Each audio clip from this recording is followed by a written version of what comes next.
Do not pack that truck with a million different ways to contact you. So much text, like 3 seconds. They have 3 seconds to make a decision about your company, 3 seconds to find out how to contact you, what your name is, to remember it, to Google. So like, keep it simple.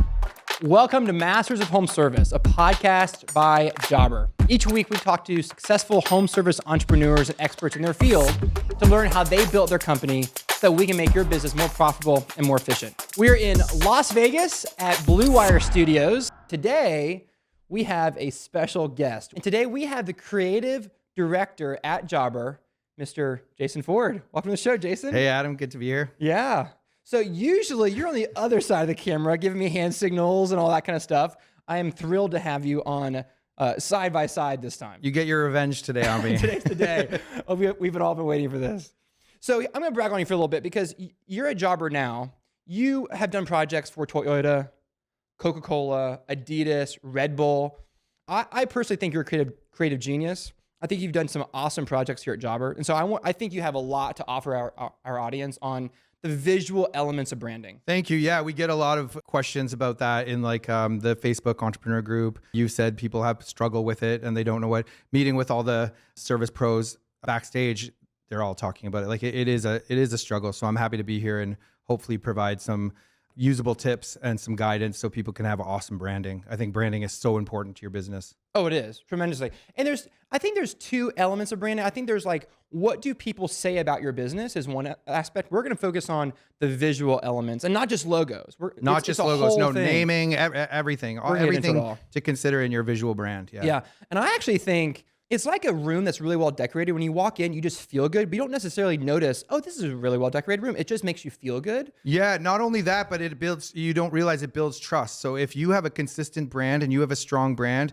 that's instant trust. Like we're emotional people. Humans are emotional. We're not logical decision makers. We're emotional decision makers. So you don't even realize that you see a strong, consistent brand. Like a bank has a strong, consistent brand. Nike has a strong, consistent brand. You know what you're getting when you walk in a Nike store. I saw a meme the other day that said, if Nike started a hotel, you know what that hotel would be like right. immediately. But if Hyatt started a running shoe, you would have no idea what that running shoe would be like because Hyatt is a real estate provider. Nike is a brand. Interesting. Yes. That's so good. Okay. So what are some of the common mistakes that new entrepreneurs make when they're starting their business in this kind of field? Like what do they do? I have three big ones. Consistency is big. You see your logo and your fonts and your colors every day.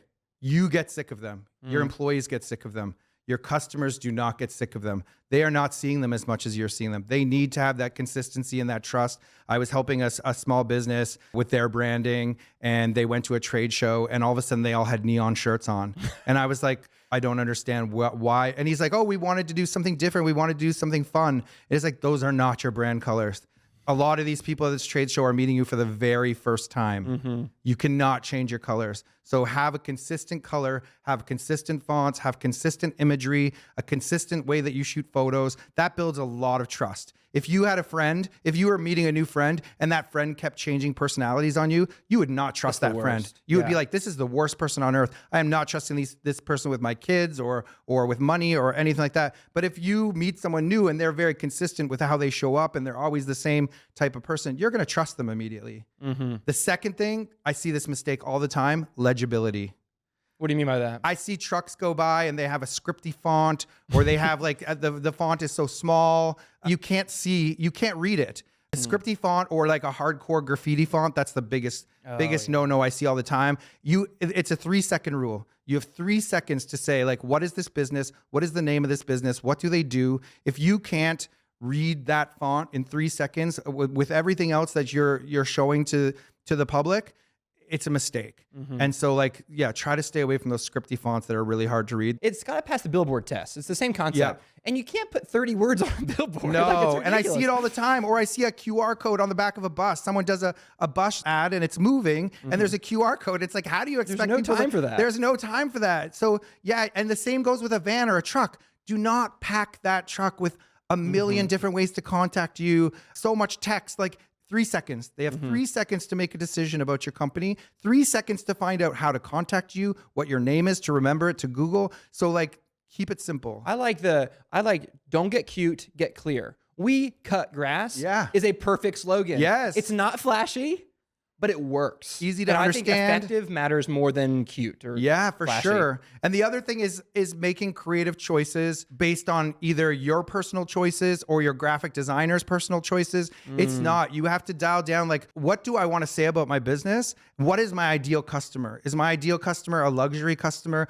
Or is my ideal customer in the Houston area? Then I could do like something city themed. Right. Is it a budget conscious customer? That's a different choice. You might go with like big bold letters, neon colors, something a little more flashy. There's a lot of choices there that have to be really thought out. It's not just like what looks good, or it has to be like what's easy to remember, what's bold. Also look at your competitors. You don't want to have the same color combination or fonts as your customers. You want to try to go somewhere, not your customers, your competitors. So you want to differentiate yourself from those people. Yeah, a couple years ago when I was making our van wraps for my company, it came down to two choices, primarily blue or primarily green.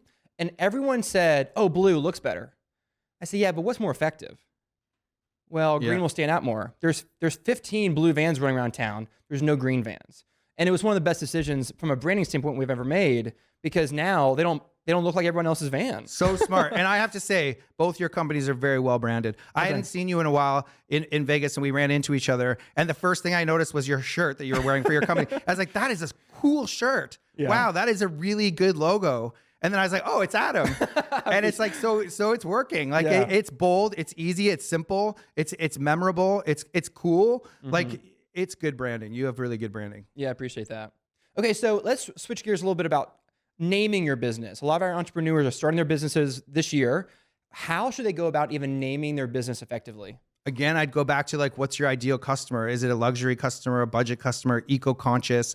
Do you want to reflect the city somehow, which is really good because a lot of people don't get the service area in their branding. And I think that's important as well. So what do you mean by that radius in the business name? What do you mean by that? It's good to reflect, like a lot of service pros forget to mention their service area. I find it both in their ads, their branding, their social media. It's very, very important. If someone's just looking for 3 seconds, they need to know what area do you service? So it would be including the name like Seattle Plumbers in your name. Immediately, I know these are plumbers that work in Seattle in 3 seconds. I just worked with a company called Georgia Roof, and they had a brilliant, simple branding, simple. But immediately, Georgia Roof, I know where they do roofing. And they had just this very simple logo of 3 rooftops in their logo. We shot with them, and no matter how we shot him in his vehicle, I could see those 3 roofs. I knew he was a roofer, and I knew he worked in Georgia. So it's doing all the work for you in those 3 seconds.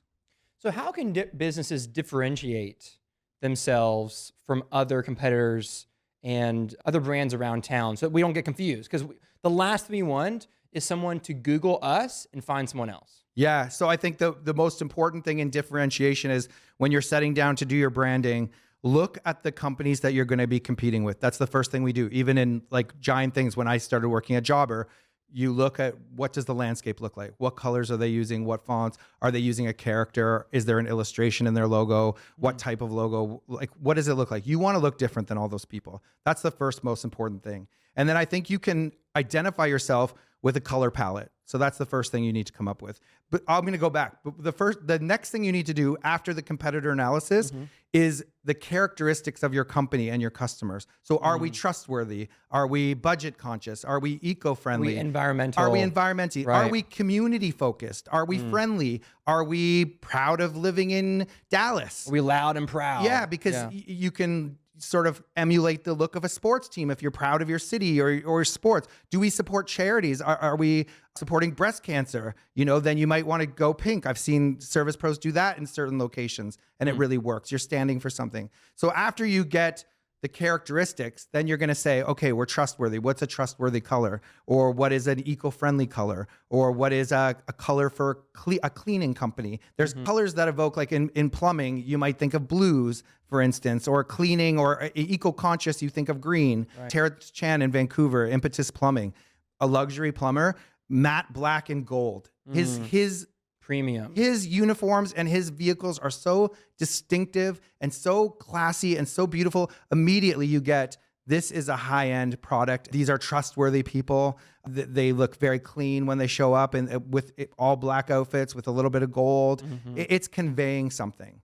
And then the next thing, you want to start to think about your logo and your font. That's another way to stand out. Again, make sure that font's very legible. Also, the other mistake I see is using like 3, 5, 6, 8 different fonts. You do not want to do that. You want a primary font, you want a secondary font.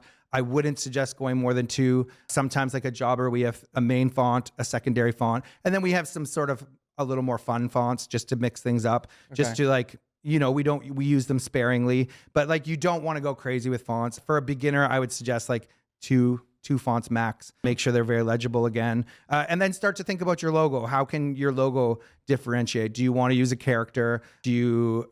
Like a mascot logo? A is mascot that logo what it's like this coffee, the Jobber coffee cup. Something fun. But again, you need to think about what is the characteristic of my company? Who is my ideal customer? If you want to be a luxury service, do not use a character. Right. That's mascots the first are thing. Not luxury. First thing to throw out, mascots are not luxury. So think about that. Like, what is the characteristic of my company? Who is my ideal customer? And then start thinking about what your logo will look like. Let's take a quick minute to talk about why we love Jobber so much, Jason. Why should someone use Jobber? I'm a bit biased, but I'm also a customer of many home service businesses that use Jobber. And I think we're used to Instacart, Uber, Amazon, the ease of these companies, working with them. When I'm working with a home service business, like a house cleaner or a landscaper, I want that same service. I want that same level of convenience.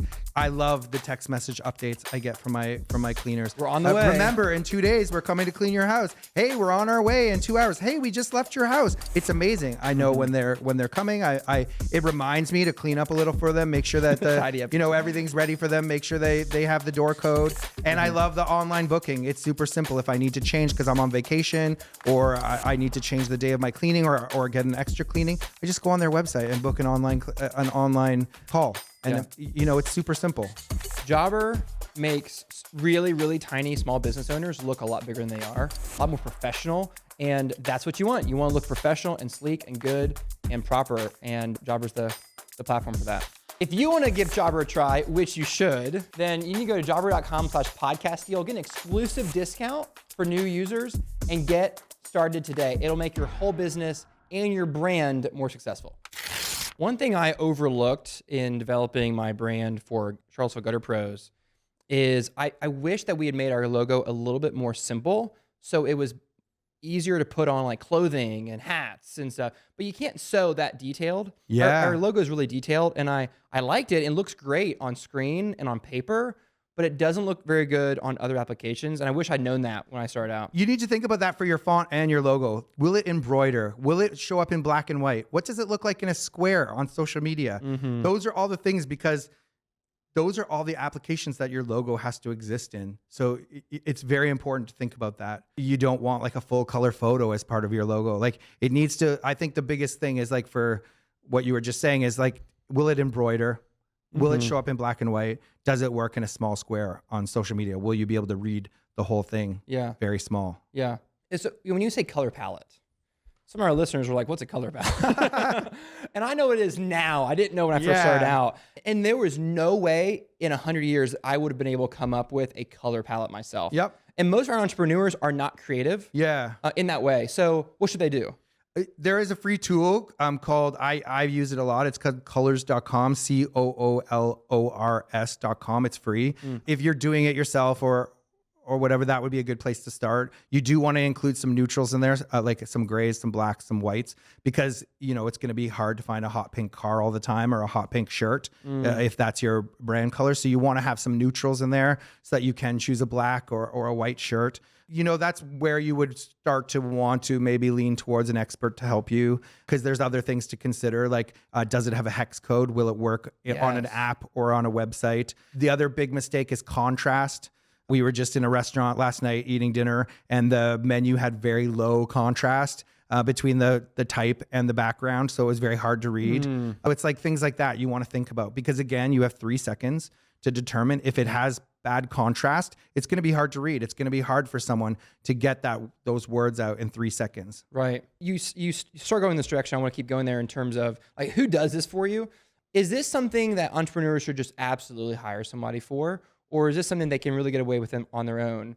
I think if you kept it simple, it kills me to say this, but you could probably do it on your own. Like if you kept it super simple and if you didn't want to be a $500,000 company, a $1 million company, a $2 million company, if you do want to grow and you do want to be big, I would suggest like this is not the time to get your kid to do it or your cousin who dabbles in graphic design. Like there is a lot to consider about like human behavior, psychology, how we absorb information, how things make us feel. How does a font make you feel? How does a color make you feel? That's when you might want to go to like Fiverr.com and look through someone's thing and say like, have they done it? There are some dangers with that. Like Donovan was just saying backstage from DIV Cleaning, he has a beautiful illustrated logo, it's awesome. Very strong branding, but the guy who illustrated it after he did it for Donovan, He was sneaky. sold it to a whole bunch of other people. Yes. The exact same logo. They just changed the words. And now Donovan has 25 other companies in the United States using his logo. Right. That's not cool.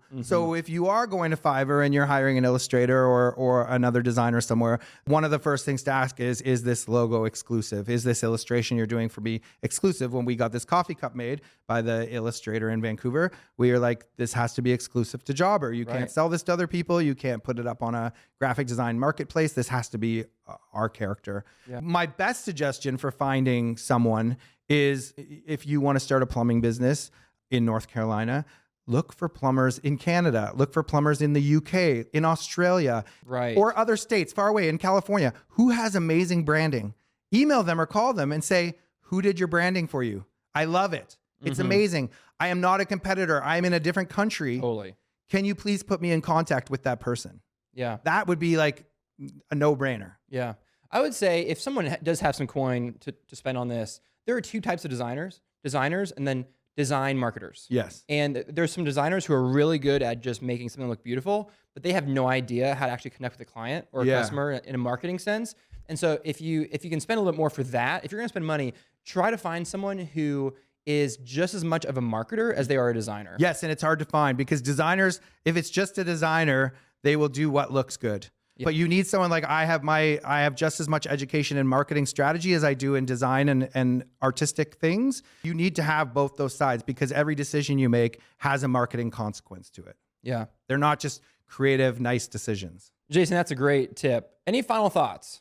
I think the biggest thing for me is because of my position at Jobber, I get served so many ads for home service businesses on social media, digital ads, and it just kills me that they're wasting their money. They're not geo-targeting their ads to their service location, so they're just throwing money away. Unless So they're you not want even to be close by to you. They're not. They're a country. They're way far like away. in California or they're in Florida or whatever. They're like nowhere close to me. It's different if you want to be an influencer and you're trying to like put your Nationwide, influencer brand out there. sure. But if you're just selling like lawn care or home cleaning or whatever, and you're in Florida and I'm so far away from you, you're just wasting your money.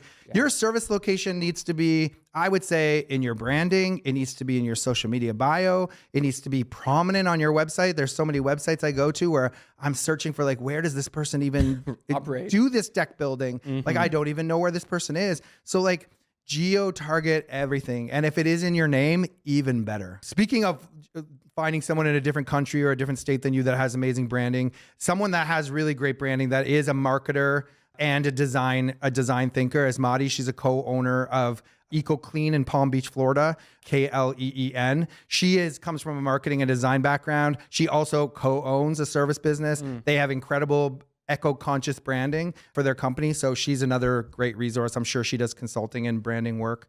Well, Jason, I'm going to try to summarize our conversation in 3 actionable steps. Number 1, make sure you're consistent. Consistency beats flashy every time. But you were saying earlier that company got like bright green shirts. Yeah, you're going to get sick of your colors and your logo and stuff way years before anyone else. Yeah, but consistency is more important than trying to be flashy one-off. Trustworthy. Exactly. Number 2 is know your audience. You want to build a brand and visual elements that connect with your target market, and that varies quite a bit.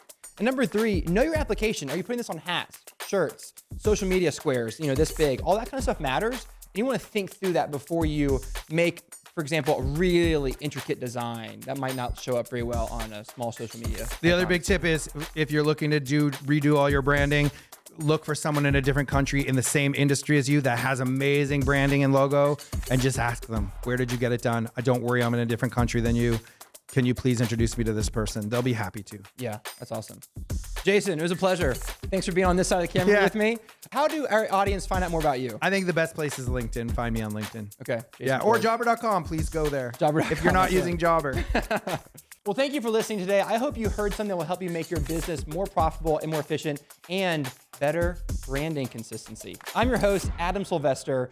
You can find me at adamsylvester.com. Remember, your team and your clients deserve your very best. So go give it to them. We'll see you next time.